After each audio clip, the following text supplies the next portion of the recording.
দে সাবিলের লাগে ফেম করস আদি আমরা শুনি না তুই সাবিলের লাগে ফেম করস তুই সাবিলের লাগে ফেম করস তুই মকদিন মোড়া মকদিনের লাগে ফেম করস তুই তো মকদিনের লাগে ফেম করস সাবিলের লাগে ফেম করস আদি আই শুনি অজ্ঞার আজ মানে অজ্ঞার লাগে ফেম করস তুই ফেম করস তুই এত ফেম কেন করস তুই একলা একজন মহিলা অজ্ঞার লাগে ফেম করবি তুই দুগার লাগে ফেম করার দরকার আছে তোর জামাই নাই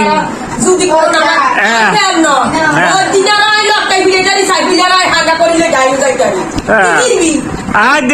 তুই সাবিলের লাগে যে ফেম করস সাবিল্লা তোর মোবাইলে কল দেয় এই যে নেই হ্যালো দর্শক আপনারা যদি এই নসিমানিরে এই যে আপুটারে বিয়া করতেন চান